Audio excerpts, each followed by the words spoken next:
Branch of chemistry की आती है वो आपके पास आ जाती है इंडस्ट्रियल केमिस्ट्री। अच्छा, इंडस्ट्रियल केमिस्ट्री जो है ना ये आपके पास इम्पोर्टेंट होती है, क्यों भाई? इंडस्ट्री से रिलेटेड है। इंडस्ट्रियल केमिस्ट्री तो है तो दुनिया में आजकल जिस कदर तरक्की कर रही है, एक तो ये इस कदर प्रोग्रेस इसकी इसकी प्रोग्रेस की सबसे बड़ी वजह की बात कर लेते हैं भाई। बड़ी वजह की बात कर लेते हैं, अर्निंग। जो भी केमिस्ट्री पढ़ रहा है वो कहाँ जा रहा है? इंडस्ट्रीज की तरफ जा रहा है। क्यों जा रहा है भाई? अर्निंग हो रही है, बहुत सारे लोगों के घर चल रहे हैं इस वजह से। तो इसलिए लोग इसको बहुत ज़्यादा अहमियत दे रहे हैं। इसकी अहमियत की दूसरी बड़ी वजह की बात कर लेते हैं भाई, मैन्युफैक्चरिंग होती है यहाँ पे। अब यहाँ पे अगर मैन्युफैक्चरिंग होगी तो क्या होगा? मैन्युफैक्चरिंग हो रही है ना, तो ग्रोथ रेट बढ़ता है। अब ग्रोथ का बढ़ने का मतलब क्या है? इकोनॉमिक को इफेक्ट होता है। अगर इकोनॉमिक बढ़ती है किसी भी कंट्री की तो वो कहाँ जाएगा? प्रोग्रेस की तरफ ही जाएगा ना।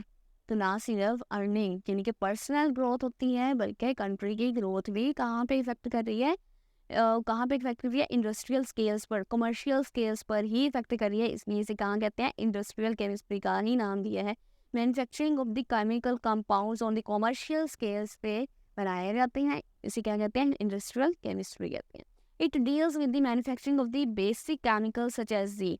अच्छा, बेसिक केमिकल्स की पहले बात कर लेते हैं भाई, कौन कौन से होते हैं बेसिक केमिकल्स? हमारे पास आ जाते हैं ऑक्सीजन। बेसिक केमिकल्स आ जाते हैं क्लोरीन, ज़रूरत है सबसे पहले तो पूल्स की, हमें पूल्स ही हम इससे बनाए जाते हैं। इसके अलावा बेसिक केमिकल्स में आ जाता है अमोनियम। भाई अमोनिया बनाने का बेसिक केमिकल्स में इसका मकसद ये है कि इसके अलावा आ जाता है हमारे पास caustic soda, nitric acid and sulphuric acid. बाकी मैं स्किप कर रही हूँ, सल्फ्यूरिक एसिड मैं यहाँ पे लिख रही हूँ क्योंकि सल्फ्यूरिक एसिड को किंग ऑफ केमिकल्स भी कहा जाता है। इसको रिमेंबर कीजिएगा, बात का पूछ लिया जाता है। These chemicals provide the raw materials for many other industries such as the fertilizers। अच्छा, इन इंडस्ट्रीज का मैं ज़रूर लिखना पसंद करूँगी। फर्टिलाइजर्स के लिए पसंद देते हैं, इसके अलावा सोप इंडस्ट्रीज़ के लिए देते हैं ये हमें। इसके अलावा ये आपको प्रोवाइड करते हैं पेंट्स के लिए, पेपर के लिए, फिर आपको ये प्रोवाइड करते हैं टेक्सटाइल इंडस्ट्रीज़ के लिए। ये आपको रॉ मटेरियल्स प्रोवाइड करते हैं। ये इन इंडस्ट्रीज़ की क्या आ जाती हैं? इम्पोर्टेंस आ जाती है। आपकी जो नेक्स्ट इंडस्ट्रीज़ है वो रिलेटेड टू है जी न्यूक्लियर इंडस्ट्री। न्यूक्लियर इंडस्ट्री जो है ये है related to nuclear industry chemistry, sorry. Nuclear chemistry deal करती है भाई न्यूक्लियर पावर के साथ। न्यूक्लियर पावर का मतलब है कि एटॉमिक बॉम्ब। सीधी सी बात है, बुक से हट के पढ़ते हैं कुछ ताकि आपको भी कुछ पता चले कि होता क्या है। बुक तो आपके सबके पास ही प्रेजेंट है, तो बुक से तो आप वैसे भी देखकर पढ़ लेते हैं भाई। Atomic bomb, atomic power, atomic bomb तो बनाने का मकसद है तो इतना ही होता है कि आपकी जो कंट्री है उसको डिफेंस किया जा सके। अब मैं बुक की लाइन बाय लाइन पढ़ाऊंगी तो आपको उससे क्या वही फ़ायदा होगा? बुक से तो आप वैसे भी देख के पढ़ सकते हैं, समझ तो आपको वैसे भी आ जाएगी अगर मैं इसे भी पढ़ाऊंगी। तो कुछ ऐसा इंटरेस्टिंग, कुछ इंटरेस्टिंग बात की जाए जिससे आपको भी कुछ फ़ायदा हो।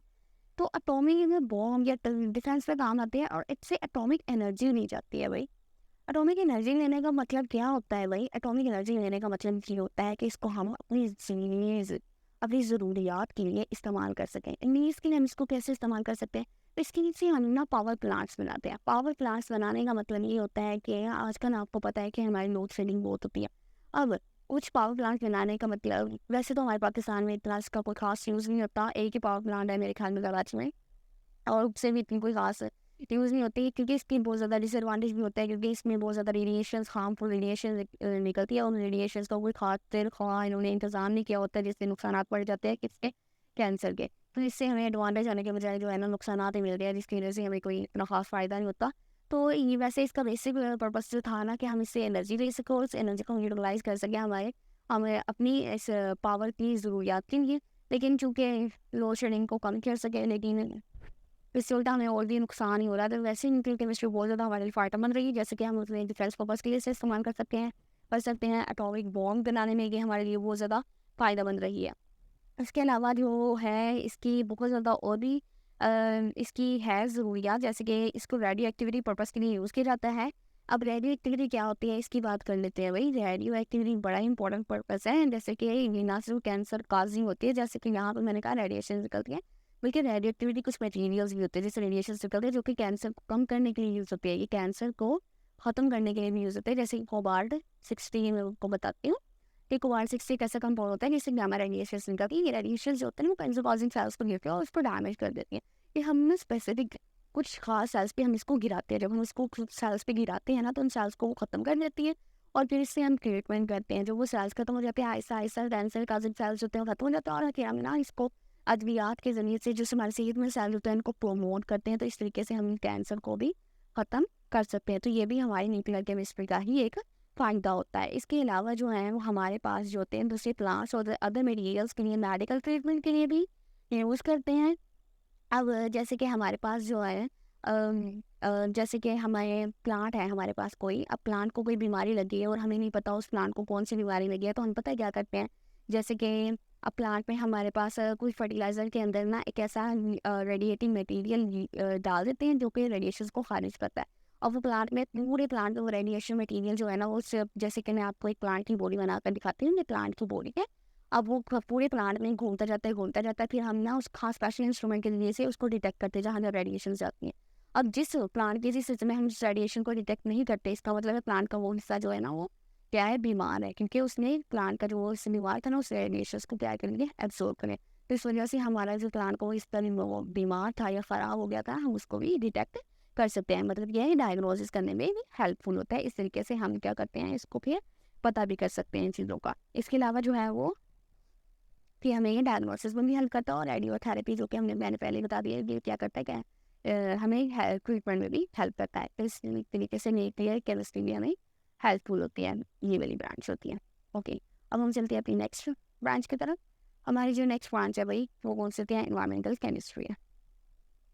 तो इसको देख लेते हैं, इन्वायरमेंटल केमिस्ट्री क्या कहते हैं। इससे पहले हम अपना कलर अच्छा सा ले लेते हैं भाई, इन्वायरमेंटल केमिस्ट्री पढ़ने वाले हैं भाई। अगर तो आपको ये वाला लेक्चर्स पसंद आ रहा है, थोड़ी सी मैंने चेंज की है क्योंकि मुझे भी थोड़ा सा बोरिंग लग रहा था इस तरीके से आपको पढ़ाना, कि फ़ायदा भी कोई नहीं है बच्चों को अगर मुझसे देख कर पढ़ाना है। तो अगर तो आपको पसंद आ रहा है इस तरीके से मेरा पढ़ाना, तो प्लीज़ मेरे चैनल को सब्सक्राइब करें ताकि मुझे भी थोड़ी सी मोटिवेशन मिले और मैं भी आपको फिर इस तरीके की मज़ीद वीडियोज़ लेकर आऊँ ताकि आपको थोड़ा सा पसंद आए। अच्छा भाई, आगे हमारी ब्रांच जो है इस केमिस्ट्री की, इन्वायरमेंटल केमिस्ट्री है। ये कंपोनेंट है ऐसा केमिस्ट्री का जो कि डील करता है भाई इन्वायरमेंट से। अब इन्वायरमेंट में से डील करने का मतलब क्या है, इन्वायरमेंट में डील करने का भाई मतलब क्या है, इन्वायरमेंट में कौन रहता है भाई, ह्यूमंस रहते हैं। ह्यूमंस रहते हैं अगर इन्वायरमेंट में, तो ह्यूमन कुछ ना कुछ एक्टिविटीज़ भी करते हैं। तो वो जो एक्टिविटीज़ हम लोग करते हैं वो क्या करते हैं, इफेक्ट करता है, किसको इफेक्ट करता है, इन्वायरमेंट को इफेक्ट करता है। तो ये बस केमिस्ट्री की ये ब्रांच क्या करती है, ह्यूमन की वो एक्टिविटीज़ जो कि इन्वायरमेंट पे इफेक्ट करती है उससे क्या करता है, डील करता है। अब इन्वायरमेंट की केमिस्ट्री क्या करती है, डील करती है वो ह्यूमन की एक्टिविटीज़ को जो कि इफेक्ट करती है, किसको इफेक्ट करती है, इन्वायरमेंट को इफेक्ट करती है। इसके अलावा ये क्या करती है, दूसरी ब्रांचेस जो होती है ना बायोलॉजी, जैसे कौन सी होती है, बायोलॉजी, जियोलॉजी। अब बायोलॉजी जियोलॉजी जो भी ब्रांचेस होते हैं, सॉइल वाटर, उन सब पे भी उन सबको भी क्या करती है, ये इफेक्ट करती है भाई, उनसे रिलेशन तो करेगी क्योंकि इन्वायरमेंटल केमिस्ट्री है। अच्छा भाई, इसके अलावा जो हमारे पास दूसरा प्रोसेस आता है वो ये होता है,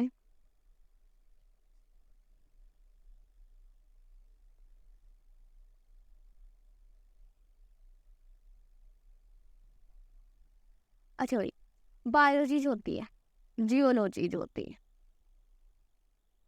बायोलॉजी हो गई, जियोलॉजी हो गई, सॉइल हो गया हमारे पास, और हमारे पास हो गया वाटर।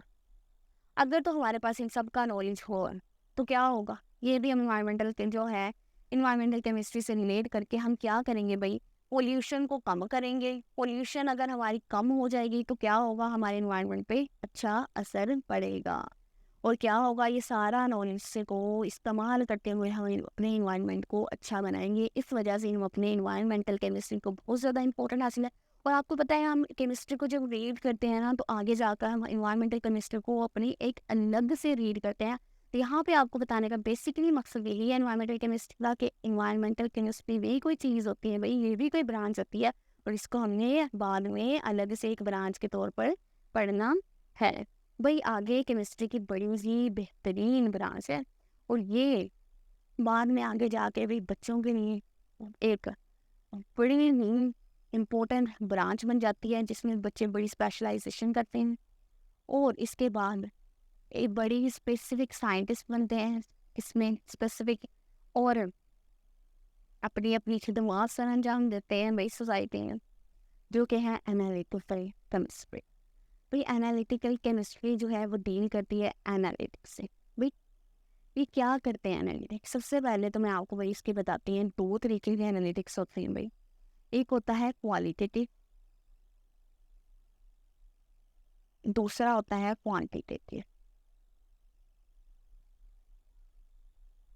क्वालिटेटिव जो होता है ये क्या करता है? एनालिसिस करता है। एनालिटिकल का मतलब ही एनालिसिस करना। एनालिसिस का मतलब होता है कि किसी भी कंपोनेंट को अलग करके इसका एनालिसिस करना, उसके बारे में जानना कि इसके अंदर क्या क्या प्रेजेंट होता है।